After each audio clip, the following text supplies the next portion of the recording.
Ernesto Denardim. Olá, boa tarde, 1h06. O Sala de Redação desta quinta-feira, ensolarada em Porto Alegre, está no ar. E, infelizmente, acordamos hoje com uma notícia muito triste. Morreu Dirceu Castro, presidente do Cruzeiro, grande amigo nosso, grande desportista, e que certamente fará muita falta no nosso convívio, tanto no convívio pessoal como no convívio do futebol. Eu quero inicialmente mandar um abraço para a Patrícia, que é a esposa dele, mandar os sentimentos que eu tenho certeza de todos nós aqui do Sala de Redação, e lamentar profundamente a morte desta grande figura, o grande Dirceu Castro, que vai nos deixar muita saudade, eu repito. Enfim, é a Covid-19 que está aí. O que a gente vai fazer, né? É um baita personagem, né, Pedro? Quero só hashtag assina embaixo, um baita personagem, porque além de ser uma pessoa muito querida, assim, ele conseguiu algo que é muito difícil dirigindo times, assim, de menor expressão, né? Primeiro ele trouxe o Cruzeiro de volta depois de 30 anos na divisão de acesso, já é difícil. Com um time todo formado na base, quase. Tem mais isso. E aí ele deu, né, Bagé, aquele lance de ousadia, de tentar fazer um estádio novo para o time mudar de patamar, né? Um time que foi tão hegemônico lá nos anos 40, especialmente no período de ouro do futebol de Porto Alegre. A gente chegou a ter 7 times aqui, Cruzeiro, Nacional, Renner, Grêmio, Inter, São José, enfim, Força e Luz. Ele deu esse lance de fazer um estádio em Cachoeirinha, estava 2 semanas já internado com Covid, não resistiu. É uma perda importante para o futebol gaúcho. A gente fala muito dos dirigentes. Otimismo. Fala, Bajé. O otimismo dele, né, Diogo? O otimismo dele quando a gente falava sobre futebol e sobre o Cruzeiro, sobre o estádio tá demorando, e o Cruzeiro, depois do que fez em 2010, ele fez um time que ganhava do Grêmio, ganhava de todo mundo aí. Leocir da Lastra fez um time que jogava no campo do adversário. Foi escolhido o melhor técnico naquele ano. Foi escolhido o melhor técnico daquele campeonato. E aí, quando... Pô, Dirceu, cadê o estádio? A gente brincava, cadê o estádio, Dirceu? Ele não levava primeiro para nenhum lado, do tipo, tá me corneteando? Não, ele dava explicação de por que o estádio não estava pronto e projetava um Cruzeiro com outro patamar, garantindo uma identidade com a sua nova cidade, que seria a Cachoeirinha. Infelizmente, além da perda da vida da pessoa humana, que já é horroroso o suficiente, mas era um dirigente criativo, um dirigente que fazia diferença para o bem aqui no futebol do Rio Grande do Sul. E vamos deixar claro que não dá para brincar com a Covid, né? Não, em 2017, Pedro, pela 0 Hora, eu fiz uma pauta que eu acompanhei as últimas rodadas do Cruzeiro. O Cruzeiro estava fadado ao rebaixamento, né? Eu acompanhei as últimas rodadas para contar aquela história de como era aqueles últimos dias de um clube, como é que faria para escapar. E eu acompanhei pelo menos 3 jogos. O Cruzeiro mandava os jogos no estádio do Cerâmica ao lado do Dirceu. E o que me impressionava era assim, primeiro a paixão dele, aquela paixão pelo Cruzeiro, aquela abnegação. E depois, quando a bola rolava, saía o dirigente, entrava o torcedor, ele brigava. E até teve um episódio engraçado, ele reclamando do Leocir. O Leocir era técnico do Ipiranga num dos jogos. E o Ipiranga ganha do Cruzeiro. E ele reclamando do Leocir. Pô, logo tu, Leocir, que a gente trabalhou junto aqui e tal. E infelizmente nos deixou, e uma saudação, um abraço apertado para a família nesse momento duro. É uma perda muito grande, uma grande figura que nos deixa, Pedro. Eu fiz grande amigo no futebol, foi o Dirceu, foi um grande amigo. E eu hoje também fui surpreendido com essa notícia quando eu abri.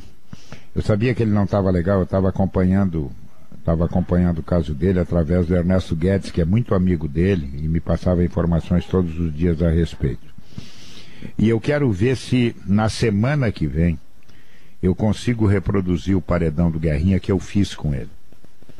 E ali nós, que eu digo, o futebolista gaúcho especialmente, vamos relembrar tudo aquilo que o Dirceu pensava sobre futebol, tudo aquilo que ele idealizava para o seu Cruzeiro. Porque ele era um dirigente assim, sabe, diferente. Por que eu estou dizendo diferente? Porque geralmente o dirigente conta as cachaças que bebe. Ele não conta os tombos que cai. Ele contava. Então, olha, tá feia a coisa, não estou conseguindo pagar, tá ruim, estou me virando nos 30 para tentar arrumar dinheiro. Esse cara, como disse o Pedro aí, ele vai fazer muita, mas muita falta ao futebol gaúcho. Quando o Cruzeiro caiu para a Série B do futebol do Rio Grande do Sul, depois de ter muito sucesso, esse sucesso que vocês relataram há pouco aí, encarando o Grêmio Internacional, o que aconteceu? Ele só disse assim, nós erramos muito. Ele não botou culpa na arbitragem, na federação, na imprensa, não sei o quê. Não, nós erramos muito. Ora, isto é uma grandeza tão extraordinária que poucas vezes a gente encontra dentro do meio do futebol. É por aí, né? É um exemplo, né, Pedro? Um exemplo, um cara empreendedor. A gente vê muito dirigente, a gente na nossa vida, diante de dificuldades, para e reclama da vida, né? Pô, o cara construiu um estádio para um time que não tinha um tostão furado. É incrível. Teve uma época, Diogo e colegas, teve uma época que o Cruzeiro, já nesse momento que tinha voltado para a elite do futebol, ainda jogando ali no antigo estádio, nos altos da Protásio, ali no Morro Santana, né? O Cruzeiro fez uma parceria e voltou com o departamento de basquete, que tinha sido muito tradicional em décadas passadas do Cruzeiro. E tem pelo menos um jogo que me chama muita atenção, em que ele atravessa a rua, ali a Protásio, e ele vai diretamente num dos mercadinhos que tinha ali na ocasião da comunidade e Você tá falando do Estrelão, né, Alex? Você tá falando do antigo Estrelão, que hoje é um condomínio. E tinha um ginásio ali, né? Onde o time de basquete mandava os jogos. E ele foi comprar água mineral para os jogadores, porque não tinha na época um patrocinador que pudesse mandar. Então ele era esse cara, né? Ele era um idealizador, um apaixonado pelo Cruzeiro, e tudo o que ele disse que era possível fazer pelo Cruzeiro foi feito. Ele disse que era possível fazer um estádio e mudar dali o Cruzeiro, foi feito. Ele disse que era possível ter um time que ganhasse o campeonato da divisão de acesso com mais de 90% dos jogadores formados no Cruzeiro. Isso foi feito também. Então, o legado dele do futebol ninguém apaga, né? E que pena que ainda jovem, né? 66 anos, né? Alex, você sabe que na figura do Dirceu, que a gente está perdendo para coronavírus, eu penso e me lembro e quero homenagear os dirigentes do futebol do interior. Tanto os do Caxias, por exemplo, que agora estão envolvidos numa grande lambança, né? Porque está saindo Lacerda, saiu um dirigente do futebol, quer dizer, isso não está acontecendo de graça, alguma confusão grande está ocorrendo lá no Caxias. O Juventude, que finalmente voltou para a Série A, mas olha o calvário que o Juventude viveu, quantas coisas teve que enfrentar até de novo estar nesse momento, e aí o seu presidente renova a iluminação, reforma o gramado, reforma vestiários, que é para o Juventude ficar de novo do tamanho da Série A. Eu acho isso extraordinário. Recuperou em campo a injustiça que tinha sofrido lá na segunda-feira passada por questões de arbitragem, mas também o dirigente do Pelotas, né, Pedro? O dirigente do Pelotas que cai, o dirigente esportivo que cai, porque eles tentaram fazer o melhor, certamente erraram 1000 coisas, faltou dinheiro, contrataram mal, mas eles tentaram fazer o melhor, fazer futebol profissional de alta performance. Então o meu reconhecimento às pessoas que estão envolvidas nisso com boa intenção, que vão errar, que vão rebaixar os seus times, mas eles estão. Se eles não fizessem isso, nós não tínhamos futebol no interior, Pedro. Esses dirigentes do interior do estado, eu costumo dizer isso. E no Paredão eu trago seguidamente eles para contar a vida pessoal, para contar o que vivem no clube. Esses caras são os heróis, cara. Esses caras conseguem manter acesa a chama do futebol do interior com moeda. Moeda. Os caras não têm onde arrecadar, não tem dinheiro. O quadro social é pequeno. Então, os caras são mágicos. São abnegados, né, Guerrinha? O cara fica pensando, como é que esse cara fez o time, cara? De onde é que ele foi buscar jogador? Como é que ele paga? Se ele não tem, ele tá complicada a vida dele. Olha, os caras que fazem futebol no interior, eles merecem um busto, uma placa. Merecem ser lembrados pro resto da vida, cara. Só para fechar, Pedro, essa nossa, enfim, notícias ruins e preocupantes que a gente tem, que a nossa obrigação, nosso dever jornalístico, né, manter as pessoas informadas acerca disso. O Renan Dalzotto, né, técnico da Seleção Brasileira de Vôlei, 60 anos, que foi internado há 12 dias com coronavírus, ele segue num quadro estável, mas ainda num estado complicado. Ele está entubado, sedado, 60 anos, já tinha tomado a primeira... Está internado na UTI lá do Hospital Samaritano do Rio de Janeiro. Coronavírus pegou a janela, né, Diogo? Pegou entre uma e outra dose, isso, né? Exatamente, né? Porque se indica, né, Potter, que após a segunda dose, depois de 2 semanas da segunda dose, aí sim tem a imunidade toda. Ele não tinha... teve até que fazer uma cirurgia vascular, porque ele teve uma trombose no meio do caminho. Segue estável, melhorou, mas o estado ainda é grave. Muito bem, 1h16. Gimo, sonhar na química para uma vida melhor. Zafari Bourbon. Ruder Segurança, 49 anos, compartilhando sua história com os gaúchos. Ar-condicionado na Frigelar, seu centro completo de climatização. Agora IESA é Fiat e Fiat é IESA em Porto Alegre e Canoas. Aurora Gran Reserva, um grande vinho brasileiro. Agibank, o melhor banco para você receber seu salário ou benefício. E planos de saúde empresariais Sulmed, carinho pela sua vida. Bom, Maurício Saraiva, você vai comentar hoje a reprise de uma grande decisão que ocorreu 3 ou 4 anos atrás, Maurício. E estávamos lá, Pedro, cara, num veículo fazendo seu trabalho, num estádio que é insuficiente para uma final de Libertadores, tinha um belo gramado, tinha uma iluminação de boate, mas era muito acanhado para cabine de imprensa, para instalação de torcedores. Eu tenho certeza que você não teve problema na cabine, como eu também não tive. As cabines eram de lados diferentes, né? Rádio de um lado, TV do outro. Foi a última final, Maurício, da Libertadores da América no estádio de um dos campeões. Porque dali em diante acabou havendo a sede única, né? E antes disso também aquela lambança de Boca e River. Mas o que aconteceu, Potter, naquele jogo é muito impactante. É um daqueles mistérios do futebol que a gente vive e fica... Pô, o futebol é fantástico mesmo. Havia todo aquele clima de beligerância, de medo de beligerância. No dia anterior, o Grêmio tomou uma posição sobre arbitragem, sobre coisas esquisitas que estavam havendo fora. Não houve nada com a arbitragem no jogo. Mas havia também o temor de uma beligerância de torcedores e torcedoras argentinos. Nada disso. Sabe o que aconteceu ao final de 45 minutos? Os caras estavam impactados pelo futebol que o Grêmio jogou. O Grêmio terminou o primeiro tempo ganhando de 2-0, podia ter sido 3 ou 4. O Arthur foi o melhor em campo, bastou um tempo para ser eleito o melhor em campo da final inteira. E ao final do jogo, mesmo tendo feito um gol de desconto, né, no segundo tempo, o Lanús não conseguiu o empate, não bastaria para ele. E ao final da partida, além da festa da torcida do Grêmio, Potter, havia o aplauso da torcida do Lanús para o seu time pelo seu esforço e ao campeão. Então, às vezes, você vai pensando que vai encontrar o pior dos cenários, beligerante, vai haver violência. Não, os argentinos aplaudiram seu time pelo esforço e o campeão que se fez lá. Hoje os dois times vivem uma situação completamente diferente, né? Reconstrução, mas eu tenho boas imagens, boas memórias lá daquele 2017. E eu tenho péssimas. É o que o Arthur jogou, tu falou no Arthur aí, né, Maurício? Dia? Cara, o que o Arthur jogou foi um escândalo naquele jogo. O pior de ver o teu time ganhar a Libertadores da América é o foguetório. Porque tu fica em casa num silêncio, assim, e a cidade explodindo em fogos, né? E aí tu, naquele silêncio, assim, tu fica te perguntando, né? Por que, senhor?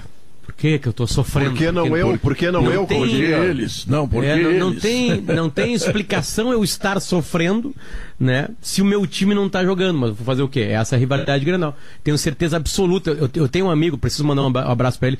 Eu dividi muito apartamento com amigos porque eu saí do interior, né? Então eu fiquei uns 12 anos morando em repúblicas, que a gente chama, né? E eu tenho um amigo muito gremista chamado Cássio Magalhães Medeiros, um dos melhores amigos da minha vida. E ele morava comigo. E aí eu fui pra Guete assistir Inter e Barcelona. Eu trabalhava na Rádio Atlântica, fiz algumas entradas de telefone lá. E aí o Inter ganha do Barcelona, gol do Gabiru, aquela coisa toda. Eu volto pra casa, tipo, umas 2 horas depois. E eu chego em casa e tá o Cássio trancado no quarto dele. E eu chego em silêncio. E eu chego na porta pra ver se ele tá acordado. E tá a Rádio Gaúcha bem baixinha. Mas assim, mínimo, assim, sabe? Fazendo repercussão no jogo bem baixinho, assim, sabe? Ele tipo assim, eu imagino a dor que tava dentro daquele quarto, né? Porque, né, ele tava ali assistindo o Inter ser campeão do mundo. Jogo, Potter. Ele nasceu em 1980, então ele não lembra do Grêmio campeão contra o Hamburgo, mas ele deve lembrar de cada segundo daquele dia. E eu perguntei pra ele, tu vai assistir o jogo? Não, vou acordar depois e ver quanto é que foi. Claro. Eu assisti o compacto do Inter com o Barcelona na esperança que aquela falta cobrada pelo Ronaldinho em algum momento atrás. Eu, ao contrário, eu não olho essa falta porque um dia ela vai entrar. Sabe que o Fernando Carvalho, ele teve durante muito tempo no telefone dele, o toque do telefone era a narração do gol do Inter, acho que era do Galvão Bueno, não me lembro. E aí ele dizia o seguinte, que quando os caras ligavam, ele esperava dar o gol, porque ele tinha um medo que assim, vai que acontece alguma coisa aqui, não sai o gol, entendeu? Defendeu o Valdez! Então ele perdeu várias ligações por causa disso. Eu me lembro, o Léo acho que vai lembrar também, né? Não vamos citar nomes aqui porque é um cara da antiga, assim, já morreu, mas é muito da antiga mesmo, nosso colega jornalista, que ele era torcedor do Grêmio, e quando ele queria secar, ele não conseguia ver o jogo. Aí ele ia pro Recanto Chinês no Parque da Redenção, é muito tempo, dava para ir fazer isso de tarde, e ele ficava lá pelos barulhos, assim, o Foguetório falou, lembrei, Potter, ele tentava identificar o que estava acontecendo. Eu fui criado na década de 90, na década de 90 o Grêmio ganhou tudo, né, e ganhava a cada ano, ganhava a Copa do Brasil 94, a Libertadores de 95, o Brasileirão de 96, a Copa do Brasil de 97, né, e a minha maior felicidade futebolística foi o Gauchão de 97. Naquele gol do Fabiano, eu fui pra praça em Alegrete, estava menos 20 graus em Alegrete, a sensação térmica. E eu dormi na praça. Eu voltei de manhã cedo pra casa. E a minha mãe e meu pai não se preocuparam. Guarda, eu não sou vagabundo, eu não sou delinquente. Não se preocuparam comigo. Tipo assim, eles sabiam, não, deixa aproveitar. Meu pai devia pensar, esse coitado não vai ganhar nada no futebol. Fiz ele colorado, então deixa ele comemorar um gauchão com o gol do Fabiano. E assim foi em paz. Foi a minha maior alegria. Depois teve o 5-2 aquele ano um pouquinho mais tarde, mas era isso. Sim. Eram grenais as felicidades. Mas tu sabe, Potter, que nesse jogo de Barcelona, o Inter estudou tanto o Barcelona, o Robertinho, que morreu até, Roberto Moreno, auxiliar do Abel, ele pegou um vídeo de Barcelona e Real e ele assistia todos os dias. Ele ia vendo quadro a quadro, ele já sabia decor e salteado o que o Barcelona ia fazer naquele jogo. E o Klemer estudou muito o Ronaldinho. Então, nessa falta que tu citaste, o que o Klemer percebeu? O Klemer percebeu que o Ronaldinho batia sempre em cima da cabeça do segundo cara da barreira. Era sempre assim. E aí o Klemer posicionou o segundo cara da barreira, tirando um pouquinho do gol. Por isso que a bola passa perto. E o Ronaldinho, se a gente for ver no vídeo, ele bate a bola exatamente por cima da cabeça do segundo cara da barreira. Ele botou um pouquinho pro lado, né, Léo? Por isso que ele coça a cabeça. Pô, mas eu fiz tudo certo, eu dei ali. Ali foi a chance do Ronaldinho se reconciliar com o torcedor do Grêmio e ele desperdiçou. E esse gancho é interessante, foi um dos maiores cagaços da história do Rio Grande do Sul, né? Não, eu nunca vi, eu não vi, eu saí a caminhar pelo Parcão depois do gol do Gabiru, então eu não vi o final do jogo, e eu não lembro se eu já vi essa jogada.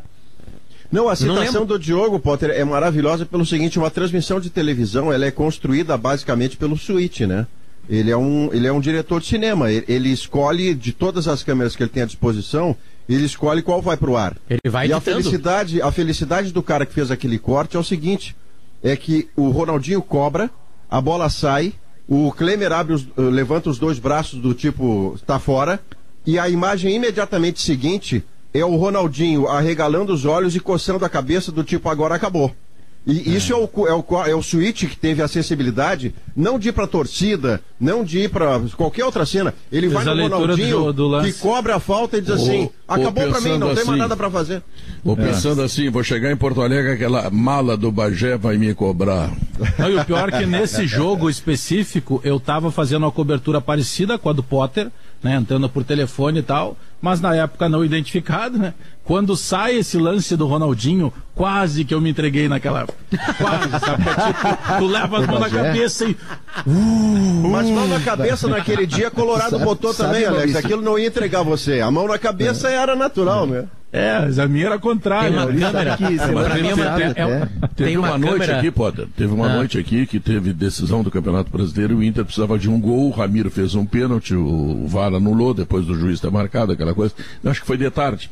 E aí explodiu um foguetório em Porto Alegre. Só que se tu não tá ouvindo, tu não sabe se o Inter foi campeão ou se os secadores estão felizes. Mas assim, no caso eram secadores. Não tem foguetório para VAR mais, né? É o foguetório do secador, Pedro, é um pouco menor, é mais constrangido, né? O foguetório do venceu a Libertadores, ele é ensurdecedor. É maior. E é mais tempo, maior, né? Tem maior distância. Tem uns 10 minutos, tem uns 15 minutos de foguetório. Mas é isso, aqui no Rio Grande do Sul, todo mundo é secador e torcedor. Alguns, principalmente secador, né? Mas a grande maioria é torcedor. Segundo o Luiz Carlos Silveira Martins, semana passada, Pedro, o Cacalo, viu? Deixa eu só te contar essa aqui bem rapidinho. A maior festa de gremistas no Barranco, tá? E até o Chiquinho, também outro que nos deixou, lamentavelmente, o Chiquinho Tasca, um dos proprietários do Barranco, era, tá? A maior festa do Barranco foi no dia de Inter e aquele lá, o Mazembe, o Mazembe Day. Foi a maior, assim, foi uma lotação, só tinha gremista no Barranco, era uma loucura. Não foi isso, Pedro, que aconteceu. O jogo aqui em Porto Alegre foi de manhã. Pois é. Então os gremistas foram comemorar, eles foram lá para comemorar esse filho da mãe. Como Eles se não estavam lá pra torcessem olhar. para o Mazembe desde sempre, tá entendendo? O Mazembe Não, era mas o tem clube outro do coração. aspecto. Quem gosta de futebol, o torcedor apaixonado por futebol, ele não poderia deixar de comemorar a ascensão de um clube do continente africano. Entendam de uma outra maneira. Isso é uma ascensão ao futebol. Entendi. Esse ponto não tinha nada a ver com o Inter perder. Maurício, Que hipocrisia. Esses dias eu estava vendo uma entrevista do Deco, hein, Pedro? Eu estava vendo uma entrevista do Deco, né? Acho que foi na ESPN. E aí era o Deco falando das grandes conquistas da vida dele. Ele contou como é que ele chegou a Portugal, que ele chega junto.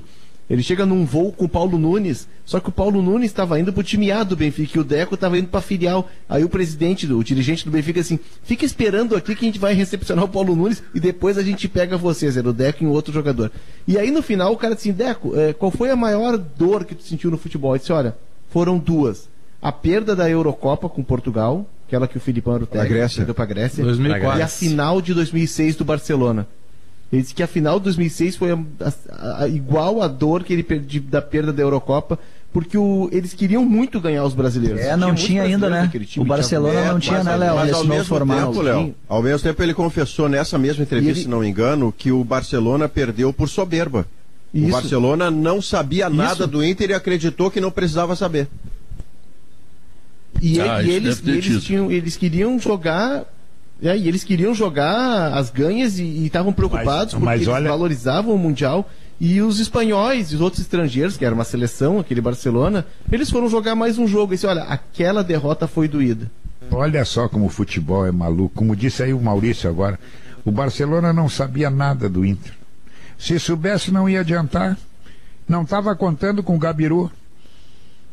Quer dizer, o cara estuda e entra o Gabiru. E o Gabiru vai, o Gabiru teve para não ficar, hein, Guerrinha? Lembra? Ele estudou o Gabiru. Fernando Carvalho disse algumas vezes. Eu estudei o Gabiru. Estava treinando muito ganhando. O Gabiru gosta de cerveja, o Gabiru gosta de zoeira. O cara estudou o Gabiru. Agora entrou o Gabiru e o Gabiru matou os caras. Esse negócio do estudo é muito relativo, né? Tu estuda o time dos caras aí, o cara te mete o Gabiru e o Gabiru te mata. O Gabiru teve para ficar fora fora do Japão. Ele teve para ficar fora dos relacionados. O Abel que insistiu para que ele permanecesse e fosse. E ele estava treinando muito, tanto que ele é a opção, né? Ele é a opção para entrar. Ele não entrou de graça. Não, vou chamar o Gabiru. Não, ele estava treinando bem e entrou bem. Aliás, Potter, pode levantar essa campanha aí pela importância do gol. Atenção, o presidente Alessandro Barcelos. Fica a dica. Falta a estátua do Gabiru, né? É o gol do Mundial, né? Até porque tem a do Guerrinha lá, né? Mas a minha demoraram a botar, hein? Agora quem já olhou a estátua do Fernandão bem de pertinho é o Guerrinha. Se tu olhar bem ali, é o Guerrinha. O Maurício Saraiva, o Maurício abriu o programa fazendo uma narrativa que nos remete, né, à lembrança dessa final da Libertadores 2017, do tricampeonato do Grêmio, e o Maurício cita uma frase que ela é muito atual, né? A diferença do momento dos dois times. Né? O Lanús não é aquele Lanús que automaticamente tinha deixado pelo caminho o River Plate, que era considerado um dos favoritos, e o Grêmio jogava num sistema e com uma qualidade de time e com uma mecânica de jogo que ele marcava, como dizem os modernos agora, ele tinha marcação indireta, né? Porque ele pressionava tanto o adversário e ele jogava independentemente de que campo fosse, jogando na arena ou jogando fora da arena, o Grêmio jogava da mesma maneira, né? 16, 17, quando teve aquelas vitórias também da Copa do Brasil. Completamente diferente do que a gente imagina hoje. Hoje o pensamento do torcedor de maneira geral é que o Grêmio vença, mas que o Grêmio vença pelo peso da camisa, pelo resgate da autoridade dentro de campo que precisa ter, mas o gremista de maneira geral hoje ele é muito consciente que está longe de ser aquele esquema sequer parecido de um time que conseguia propor o jogo contra o adversário, né? Que o Grêmio era assim, o Grêmio jogava em casa ou jogava fora de uma mesma maneira.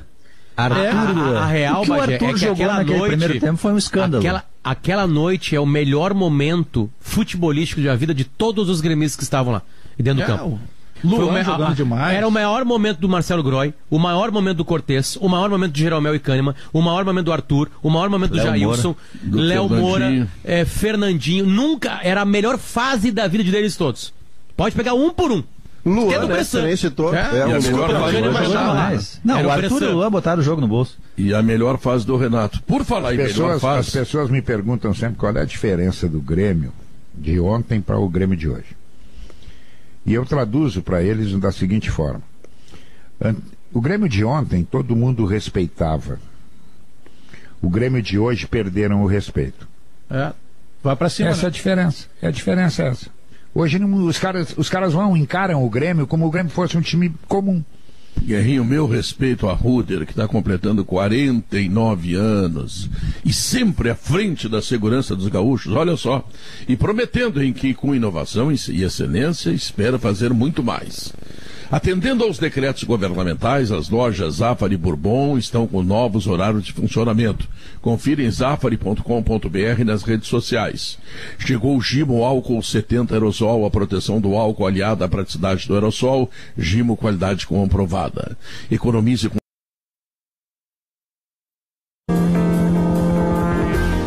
Estamos de volta, 1h36. Planos de saúde empresariais Sulmed, cuidado médico personalizado, ampla rede de atendimento e muito, mas muito carinho pela sua vida.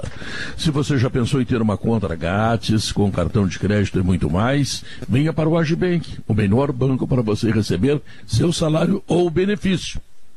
Consulte condições dos produtos. O Guilherme da Tintas Killing, que contratou o Tinga, né? Manda um abraço para os amigos da confraria que ele participa. O Buiú, o Mitsu e o Orelha. Guilherme Medalha é o nome da fera, é o homem de marketing de Tintas Killing. Bom, Diogo Olivier, o que o Grêmio vai enfrentar lá e qual é a necessidade que o Grêmio tem de não perder o jogo, ter bom resultado, etc.? Ele precisa do resultado porque é mata-mata, Pedro, não é a fase de grupos, né? Essa Sul-Americana é só Grupo Holândia, como diria o Guerrinha aí, que é fase de grupos. É mata-mata, né? Por mais que a gente não queira cair naquele chavão de que o Equidad e o Aragua são times que a gente não conhece, eles estão no universo bem menor, né? Até por estarem na Sul-Americana. Então o Grêmio tem que vencer.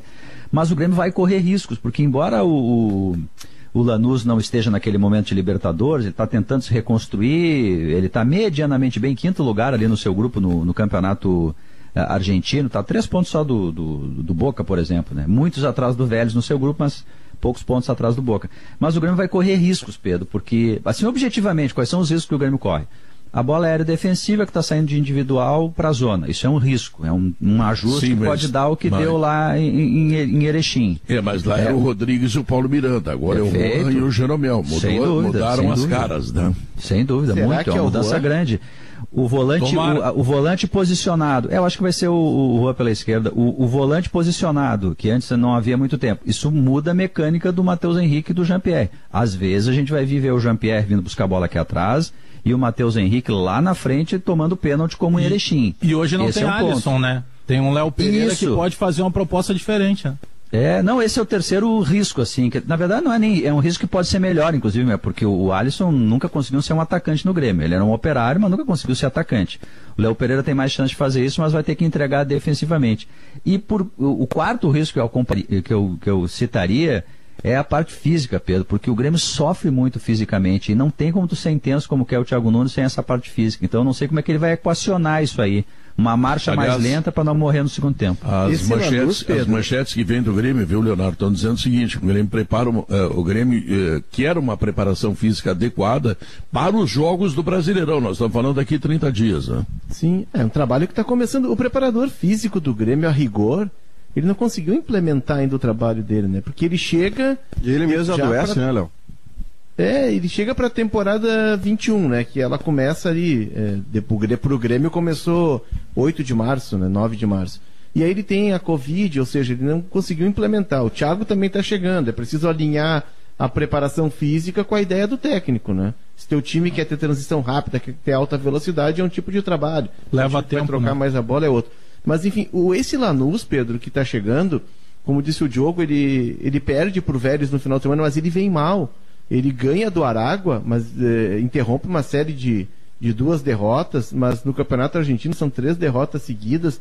Há uma contestação em cima do Luiz Zubeldia, que é o técnico, que vai completar 2 anos e meio agora no comando.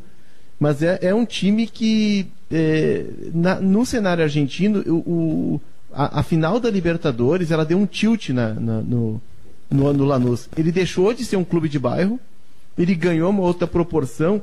E só que a transição disso, de um clube de bairro para ser um clube maior, afetou muito, porque ele perdeu aqueles grandes jogadores que ele tinha, ele vendeu, o goleiro foi parar no Boca, o volante, o Marconi, que era o cérebro do time, saiu, foi para a Espanha, depois voltou. E agora ele está num processo todo de reconstrução e de uma aposta muito forte em categoria de base. Tem o Pedro de la Vega, que é um meia de seleção sub-20 argentina, os europeus estão de olho.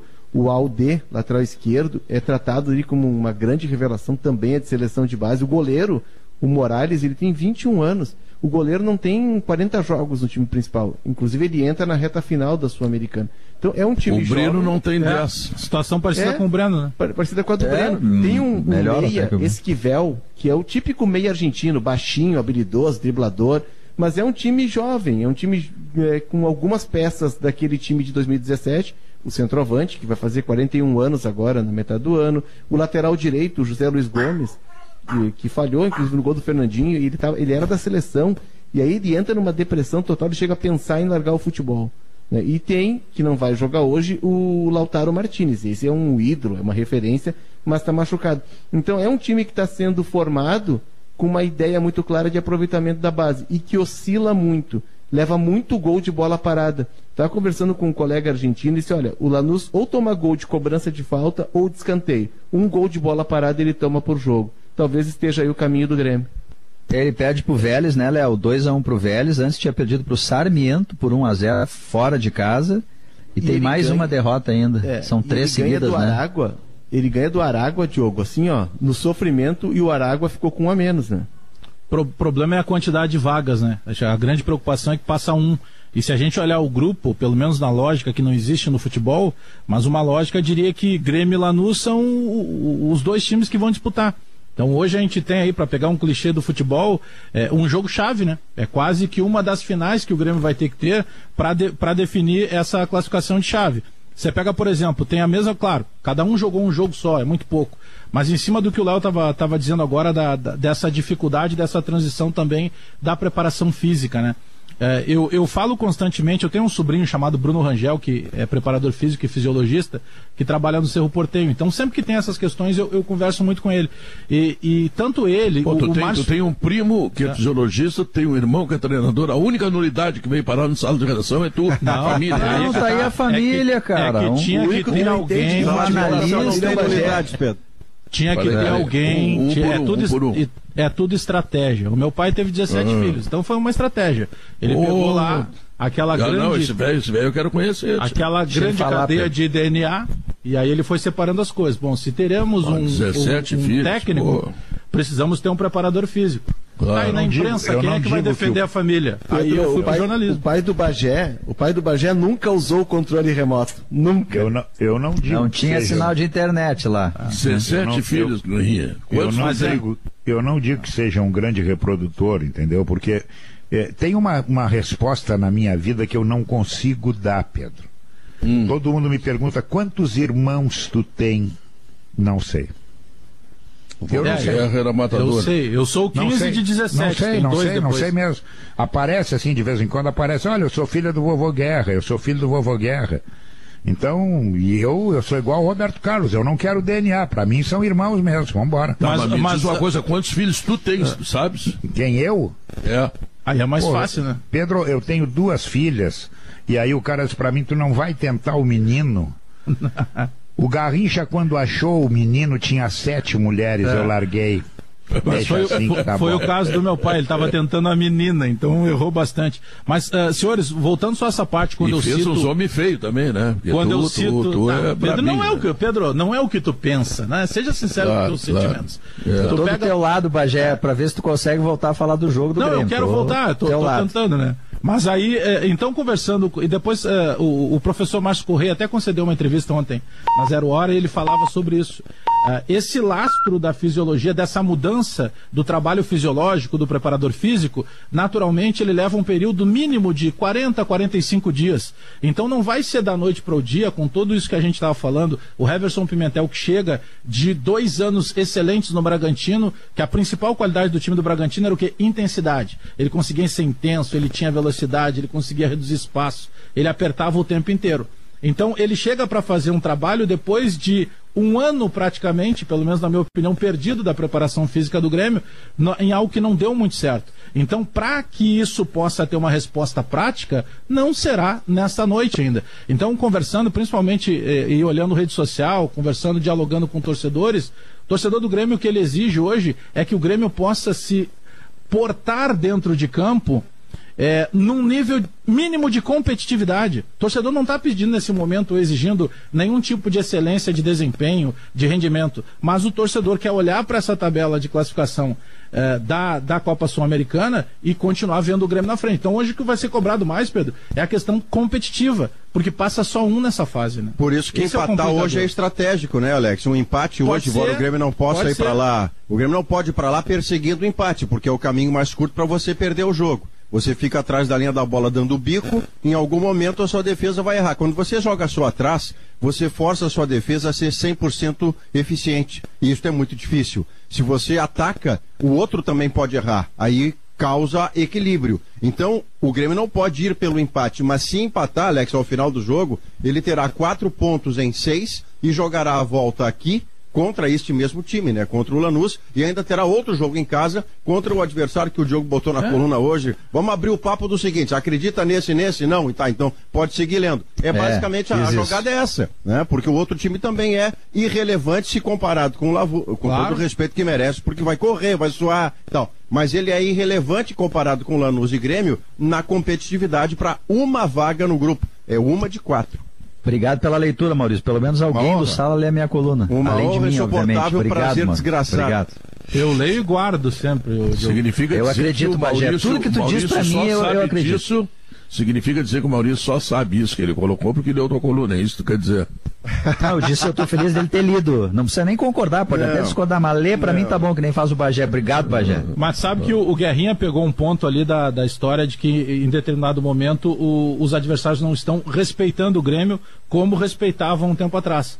Porque claro que esse respeito é muito a questão de, eu não vou propor o jogo com esses caras aí, porque esses caras têm intensidade, esses caras têm marcação alta, eles têm qualidade, eles têm jogada de linha de fundo. Então esse é o Grêmio de algum tempo. O Grêmio atual, essa falta de respeito que cita o Guerrinha, é o que hoje incomoda ainda o torcedor quando vai jogar contra esse Lanús. Porque o Lanús vai se ver em casa e vai pensar assim, não, mas peraí, tá todo mundo, até o like dá lá, tentou atirar pedra no Grêmio dentro da arena. Então a gente vai tentar sair pro jogo.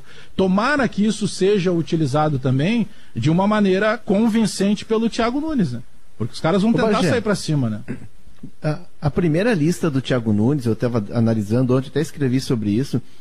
O Maurício não me leu, mas eu vou contar para ele só leu o jogo. Não faz assim, Léo.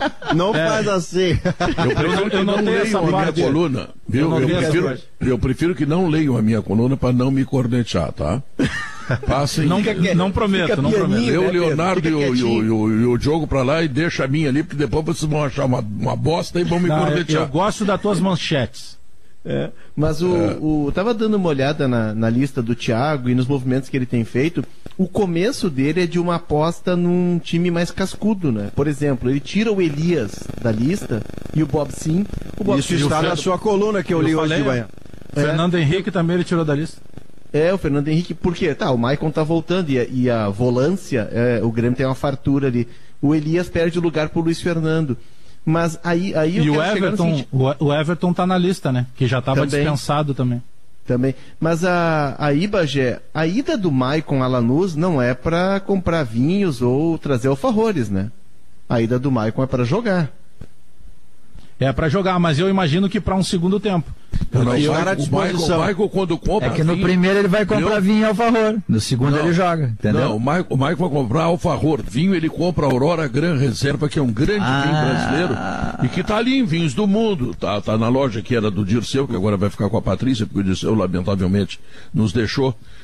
Na madrugada, enfim, a Aurora Gran Reserva é o vinho do Maicon, que é isso? Mas eu diria mais, Pedro, eu diria que o Maicon vai para ficar à disposição, eu não tenho nenhuma certeza da titularidade dele num jogo em que o Grêmio vai enfrentar um time dentro de casa muito competitivo e onde o Grêmio está precisando muito do retorno do padrão Matheus Henrique, aquele que ele mesmo nos acostumou a ver, né? O Matheus Henrique e o Jean-Pierre entram juntos no time lá atrás, dão uma resposta, classificam o Grêmio, ajudam a classificar o Grêmio numa fase de grupos onde ele estava virtualmente fora, Foi no momento que o Luan sai do time para a entrada do Jean-Pierre e o Matheus Henrique entra também. Mas aquele padrão faz algum tempo que o Matheus Henrique não consegue cumprir. E hoje é um dia que seria muito legal para o Grêmio que ele retomasse junto com o Jean-Pierre, porque tem o tal do cão do guarda. Quem é que marca o tempo aí? O cão de guarda chamado Thiago Santos. Limpa trilhos. Eu tenho uma curiosidade. O que está acontecendo com o Kahneman?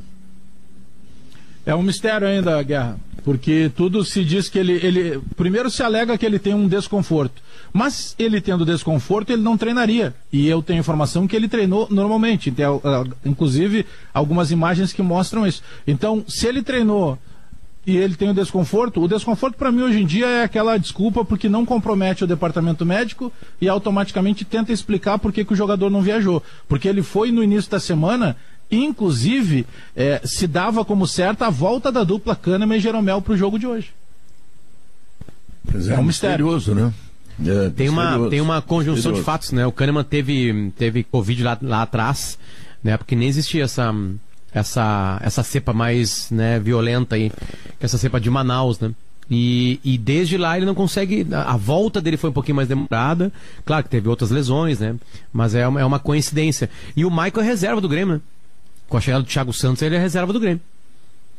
Mas não pode ser ele e o Thiago Santos, né? Pode ser os dois. Mas aí tu tira quem? Tu vai ter que tirar Matheus ou Jean-Pierre. Não, eu acho que o titular do Grêmio é Thiago Santos, Matheus Henrique, Matheus que é intensidade, Jean-Pierre que é e aí o quarto homem que agora tá machucado, que é o Alisson, né? Aí entra o Léo Pereira.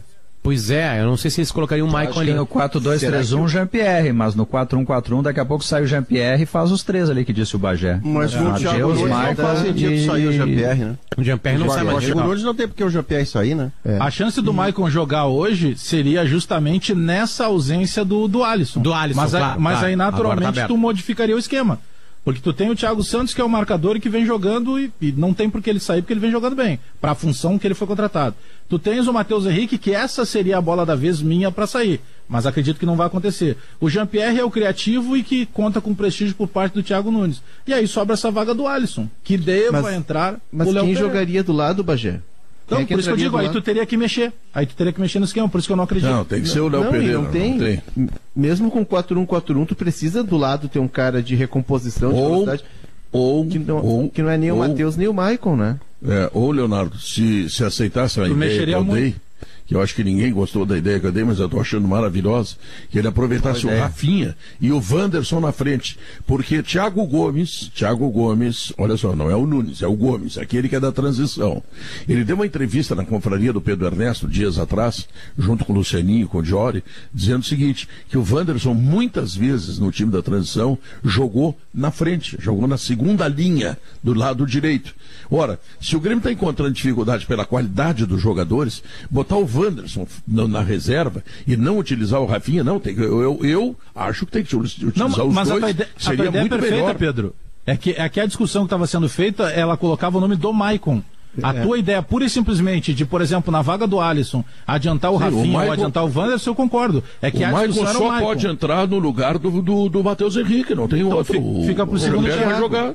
Mas uma coisa é bem diferente da outra em relação. Eu não acho a ideia essencialmente boa como número 1, tá? Mas vamos negociar para não ser xiita. Se fosse o caso de botar dois caras da origem do lateral, Pedro, o Rafinha ficava de lateral direito, onde ele é realmente excelente, sim, onde ele jogou e o Lan foi pro meio, e quem passava para a segunda linha é o Wanderson, como disse você, e como disse o Thiago Gomes. O que eu não gosto é o Rafinha na segunda linha adiantada, porque ali ele já não funcionou e hoje é capaz de funcionar menos. Você precisa vigor, explosão, presença. Libera o Wanderson. E o Wanderson teria o fôlego para voltar, para fazer uma coisa, ele até pode ter jogado ali, pode ter rendido bem ali na base, mas tem uma coisa que é muito diferente.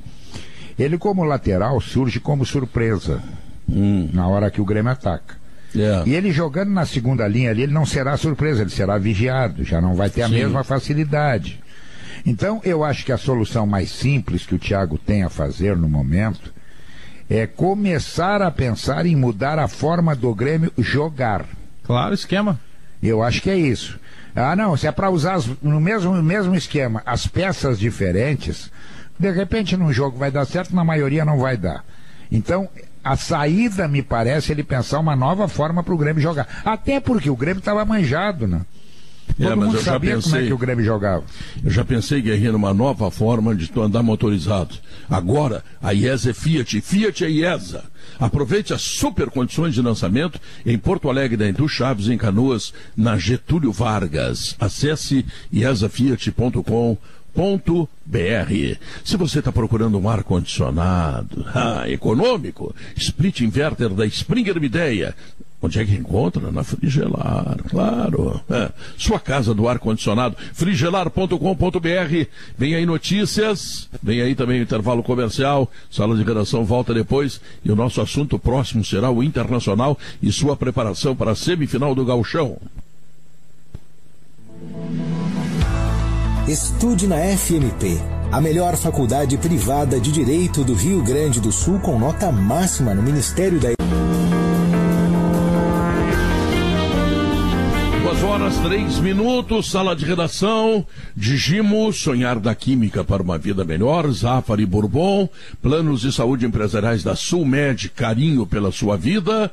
Agibank, o melhor banco para você receber o seu salário ou benefício. Aurora Gran Reserva, um grande vinho brasileiro. Agora IESA é Fiat, Fiat é IESA em Porto Alegre e Canoas. E ar-condicionado na Frigelar. Seu centro completo de climatização. E Ruder Segurança, 49 anos. Bom, Potter, o Inter entra direto, porque já jogou na Copa Libertadores, e o Inter tem nos últimos 3 jogos 15 gols marcados. Eu devo debitar isto, Potter, digamos assim, a aceitação por parte dos jogadores do novo modelo, ou pela falta de força dos adversários. A saber, tem o Esportivo, tem o Aimoré e tem o Tátira. Quem é que é o responsável por isso? O Inter não fez gol numa partida lá em cima da montanha, né? São 4 partidas nessa média aí, né? Pedro, certamente entram todos os fatores, né? Dificilmente tem apenas um fator que influencia em algum resultado no futebol. O Inter não enfrentou o Flamengo, o River Plate e o Palmeiras nessas partidas. Esses times são bem mais difíceis de golear, tô sendo bem um pouquinho de ironia aqui. Agora, o que se faz com times mais frágeis é golear. A preocupação ficaria muito... quer dizer, a preocupação apareceria se o Inter tivesse ganho de 1-0 do Tátira, com um gol de bola parada. Faz de conta que o Inter faz aquele gol com Cuesta e não faz mais nada, tem dificuldade para criar. O Inter cria muito.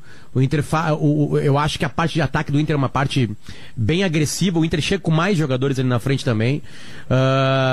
Mas a gente vai sempre ter uma dificuldade de avaliação, né? Uma melhor avaliação, porque o Inter ainda não enfrentou os melhores times. Ao mesmo tempo ele vai ganhando tempo de treinamento, tempo de compreensão dos jogadores do que ele quer.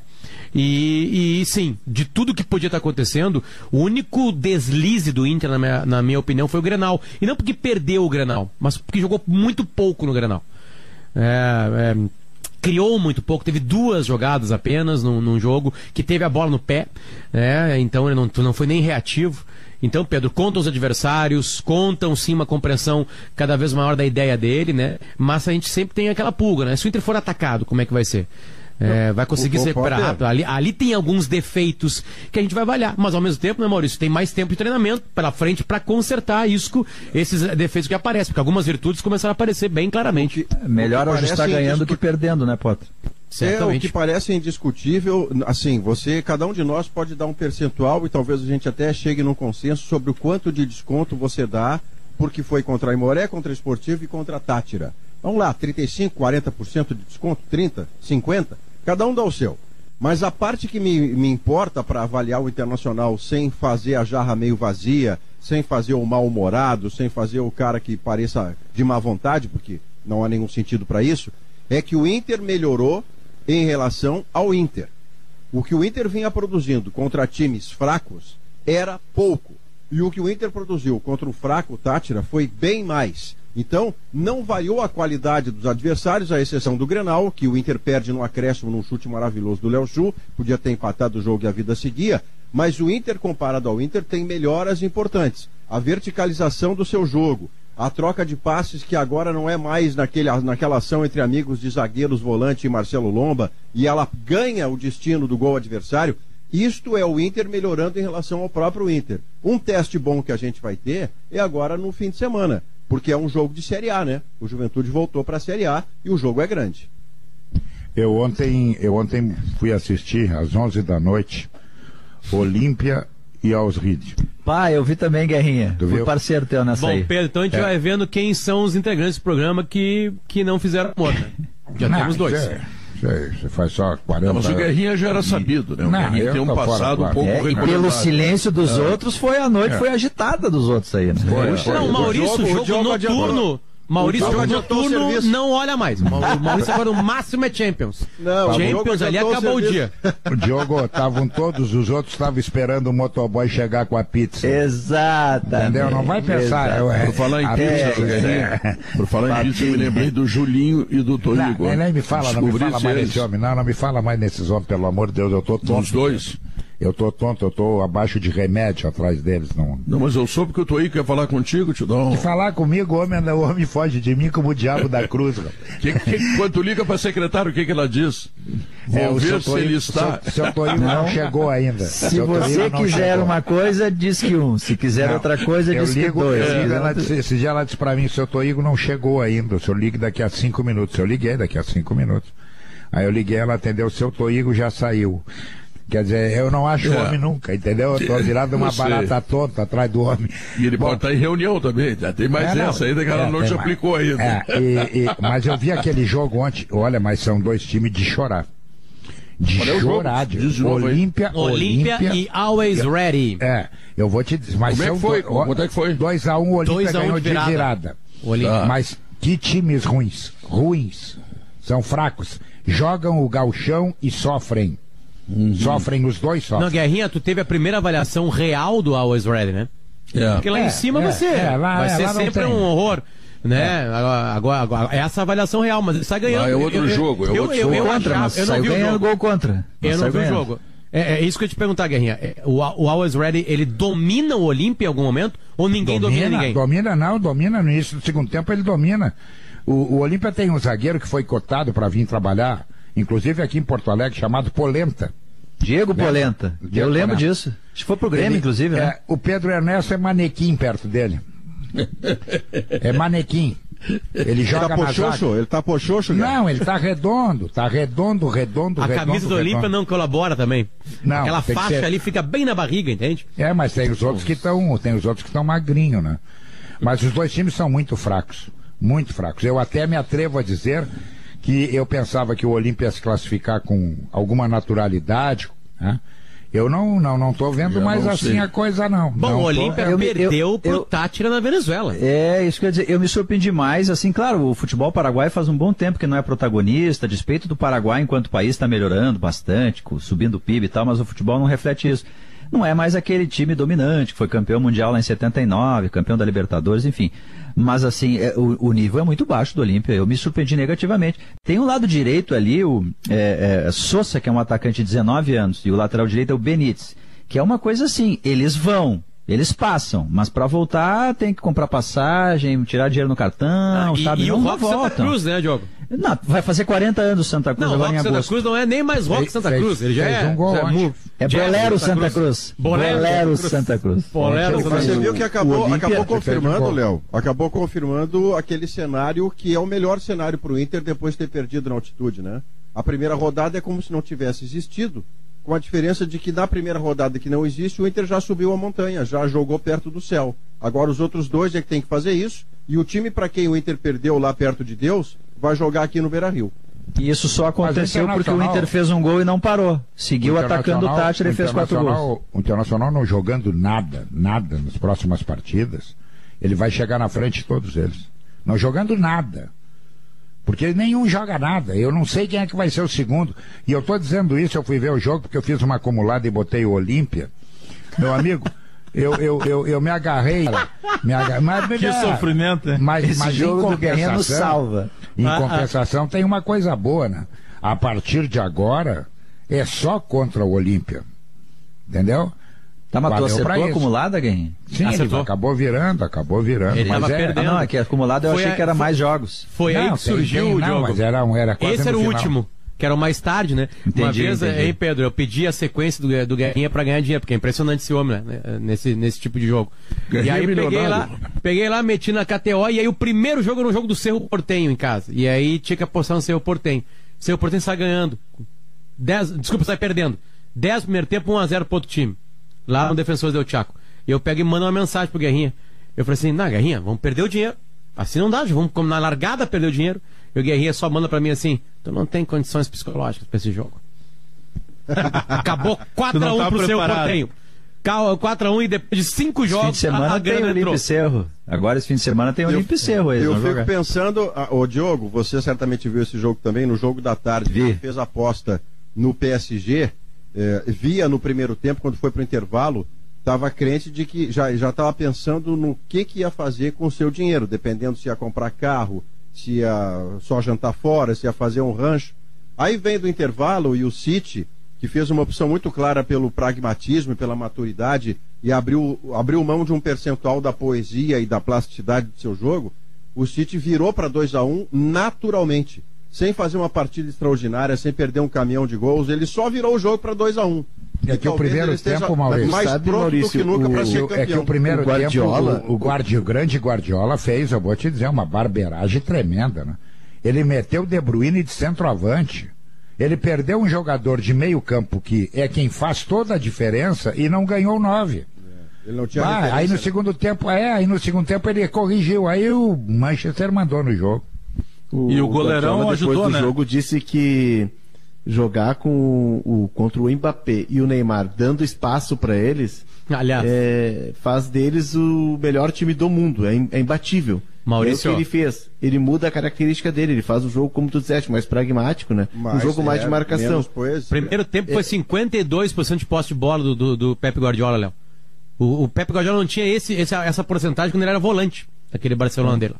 Não, ele fez um jogo mais de... um jogo estudado. Sobre o Olímpia e o Always Red... Ou seja, Léo, tu viu só? O Pep Guardiola abriu mão do seu coração, que tem cérebro dentro, mais do que emoção, para se adaptar a um adversário e ter um pouquinho mais... Para se adaptar ao Mbappé e o Neymar, né, Potter? Mas aí... Neymar e Mbappé. Cada um se adapta ao seu universo. Mas claro, por isso que o Ramires diz que a escalação depende do adversário. Tem uma estatística boa aqui, Léo. Maurício, essa é boa, Maurício. Olha só, Maurício.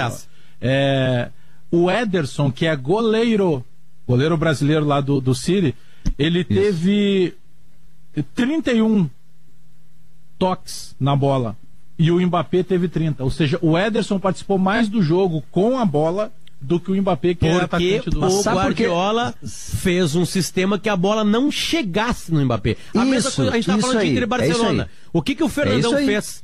O Fernandão atrapalhou o Thiago Mota, porque era o Thiago Mota que fazia a bola chegar no Deco, no Xavi e no Ronaldinho. Meu Deus do céu, que vitória maravilhosa. Olha o que eu tô falando aqui. O Inter atrapalhou a bola não chegar no Deco, no Ronaldinho e no Xavi. Mas depois teve Iniesta, ontem... Foi isso que ele pensou. Ficou muito claro assim, o PSG defendia com 2 linhas de 4 e deixava o Mbappé e o Neymar lá na frente. Aí o City não marcava individual, marcava a zona, e a bola não chegava para eles dois, ao ponto de eles terem que vir aqui atrás. E aí quando eles vêm aqui atrás pegar a bola, é o que disse o Léo. Aí tá congestionado de gente, eles têm que driblar 1, 2, 3. Eles foram retirados da zona de definição. Está muito claro também que adversário, né, Diogo? A Fundação Escola Superior do Ministério Público, FMP, é a melhor escola de direito do Rio Grande do Sul e é direito para a vida. Então, acesse o site fmp.edu.br. Pedro, dessa vez você não veio com um gancho, dessa vez você veio com uma certa martelada no texto. A gente estava lá do outro lado e disse, não, eu quero saber, hoje não tem gancho, eu vou dar com martelo nessa vidraça. Por falar em martelo, eu vou te falar das Zé Pneus. Lá o pessoal usa martelo, usa ferramentas, etc. Agora melhorou. Tá? Agora e aí deixa o teu carro tinindo. A Zé Pneus tem 25 anos, está abrindo a 42ª loja lá em Flores da Cunha, terra do Neco Argenta, que foi o centroavante com o maior número de gols marcados no Homero Soldatelli, e é o maior orgulho da vida dele isso, tá? E lá tá chegando a Zé Pneus. Agora, Maurício, se tu chegares na Zé Pneus, não é apenas venda de pneus, Maurício. Sim. Ela cuida da geometria, balanceamento, troca óleo, cuida dos teus freios, do cano de descarga, cuida de tudo. Teu carro fica lindo, Maurício. Vai na Zé Pneus, Maurício! Não vacina? Não dá uma vacina? E aí, só falta a vacina. Ainda te dá Posso colocar no teu nome lá, Pedro? Pode, diz que Posso? eu sou fiador, diz. Na Zé Pneus, não, esse dia foi o faixa lá. Esse dia foi o faixa lá e disse, não, eu quero comprar, eu tô no SPC, mas o Pedro é meu fiador.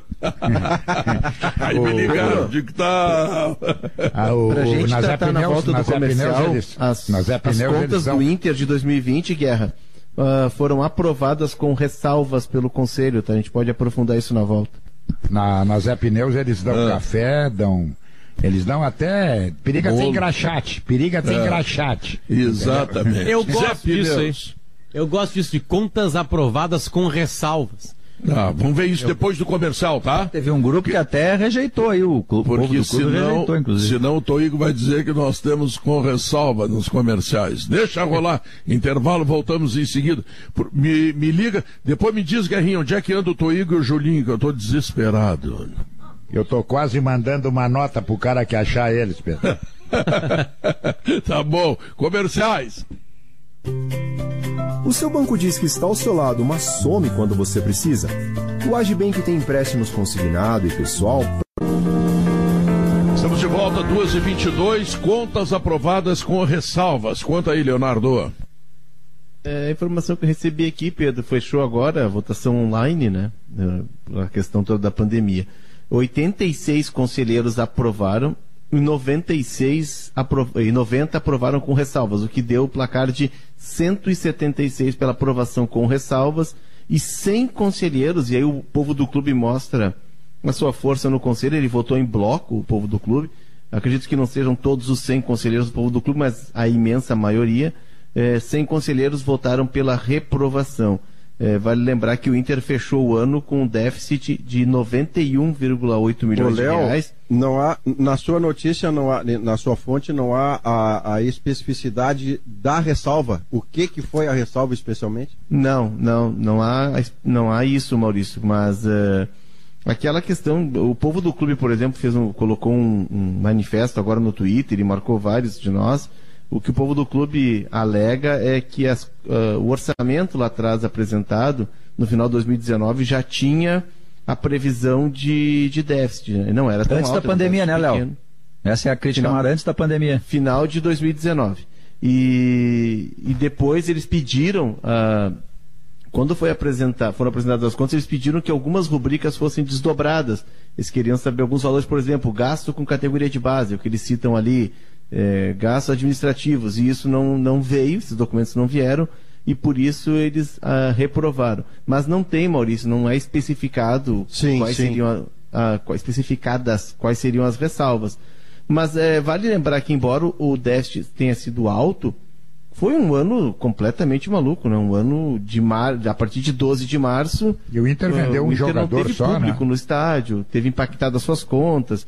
Tudo isso agravou a situação, né? E deixou o clube num momento delicado financeiramente. Mas é um ano de pandemia, então a gente sempre tem que fazer essa vírgula.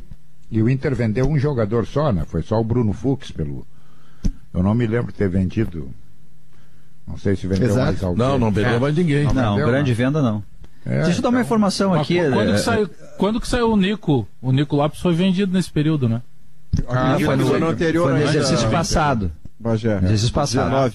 19, entrou no de 20. Não, é que existe a chance e a possibilidade real de o Saravia ser relacionado para o jogo com o Juventude. Talvez não jogue, vai depender de como o Rodinei reagir. Se ele melhorar do tornozelo, aí a chance do Saravia ser relacionado já agora é menor. Se o Rodinei não se recuperar, e a chance dele ser relacionado é maior, não estou dizendo jogar, mas pelo menos ser relacionado. E isso é importante para o Inter, né? Porque esse jogador muda a vida do lateral direito ali, da vida dos laterais no esquema do Miguel Ramírez. E uma informação, curiosidade, o Papito, o Odair Hellmann, já está enrolando lá os árabes, lá dos Emirados Árabes. Ele renovou o contrato dele, que é até o meio de 22 para o meio de 23. Não, enrolando no sentido de que os caras estão apaixonados por ele. Os caras gostaram. Ele está vencendo, ele ganhou do Al Nassr agora, que é um clássico lá e tal. Eu não conheço ele está bem pra caramba. Diz que o árabe é retranqueiro pra chuchu. Deixa eu mandar um abraço. Deixa eu mandar um abraço e deixa eu fazer um pedido. O abraço é para os meus amigos, o Thiago Gross e o seu filho Andrés, lá em Floripa, que são ouvintes assíduos do Sala e escaparam dessa Covid aí também. O mesmo eu não posso dizer do Igor da Silva Muniz, que está aqui no Hospital Ernesto Dornelles, está lutando contra essa doença danada, infeliz, desgraçada, e está precisando de sangue de qualquer tipo. Então, quem puder dar uma mãozinha para o Igor da Silva Muniz, aqui no Hospital Ernesto Dornelles, com um tipo de qualquer tipo de sangue, por favor, deem essa mãozinha, porque hoje ele está precisando e amanhã pode ser um de nós. Maurício, tu falaste aqui e o Círculo do Poder se mexeu, tá? Chegou uma informação aqui pelo WhatsApp.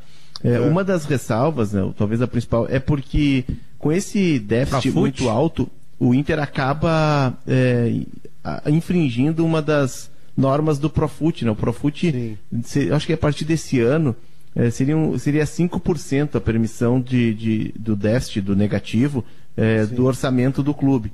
Então o Inter ultrapassa isso. Claro que vai haver uma exceção, porque o órgão que coordena o Profut abriu uma exceção pelo ano de pandemia, complicado dos clubes, mas ficou como um sinal de alerta do Conselho Fiscal, né, de que possivelmente no exercício 2021 não vai ter essa tolerância do CONAFUT, né, que é o órgão que organiza o Profut. Aliás, no ano anterior a este, 2019, portanto, o Inter também gastou mais do que poderia em relação às necessidades impostas por essa situação, e teve que receber uma doação do Sonda, né, para ficar dentro do Profut. O Inter fez uma insanidade, digamos assim, que o Inter apostou que chegaria em competições, em fases que daria uma quantia para ele. E apostou altíssimo. Apostou em quartas de final de Libertadores e apostou em semifinal de Libertadores, quartas de final de Libertadores e semifinal de Copa do Brasil. E agora o trabalho do presidente Barcelos é diferente, né?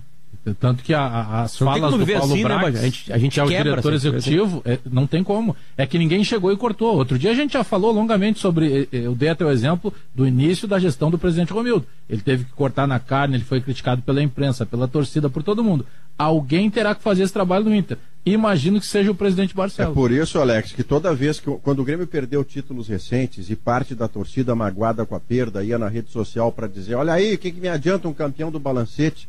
Se há uma crítica que não cabe a Romildo Bolzan, é o fato de ele se preocupar com o balancete. Porque isto garante saúde financeira para o Grêmio ser sempre candidato a melhorar os seus times, subir jogadores, mas a crítica não é essa, cobiçar jogadores no mercado. Porque não ter campeonato, não ter referência de balancete é você ameaçar virar o Cruzeiro de Belo Horizonte. O Internacional teve um tempo que foi comandado pelo Inter 2000, que ele... Fernando Miranda.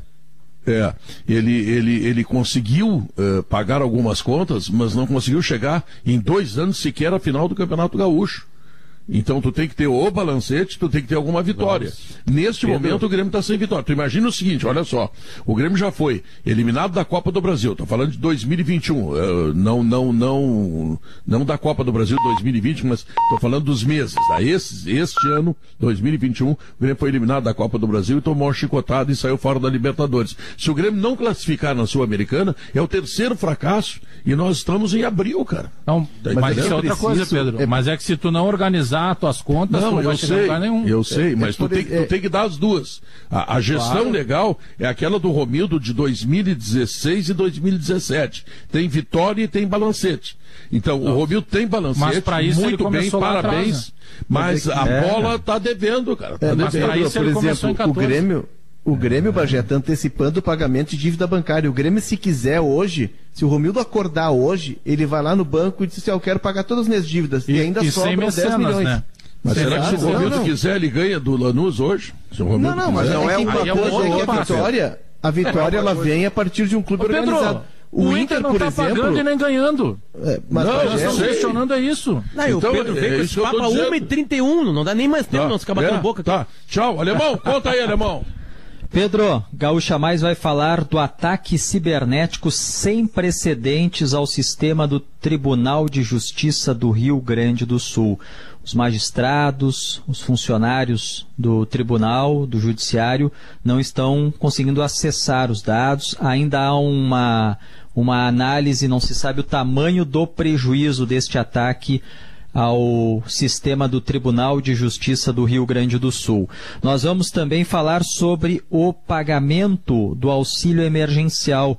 Vai começar a partir de amanhã a fase com a possibilidade de retirada dos valores nas agências, de saque da primeira parcela do auxílio já depositado em 2021. Vamos também falar sobre o envio de tropas aqui do Rio Grande do Sul, do Exército, para a Operação Acolhida, lá em Roraima, para ajuda humanitária, acolhimento aos venezuelanos que continuam chegando à fronteira. E hoje, Pedro, o Brasil atingiu a triste marca de 400 mil mortos por coronavírus. Meu Deus. 100 mil somente nos últimos 37 dias. Pois é, tá bom. Gente, o Sala de Redação está terminando, agradecendo a você o carinho, a atenção. Hoje à noite tem o Futebol da Gaúcha, o comando do Marcelo Debona, com Maurício Saraiva nos comentários e toda a nossa equipe de reportagem, plantão, o observador de arbitragem e tudo que a Gaúcha coloca para você, né? É o jogo do Grêmio contra o Lanús. Então, nós voltamos amanhã e vamos falar sobre esse jogo, vamos falar mais sobre as contas do Inter, enfim, nós temos muita coisa para dizer para você. Que bom, que maravilha que você está conosco, tá legal? Terminou o Sala de Redação, vem aí o Gaúcha, mas tchau, fui!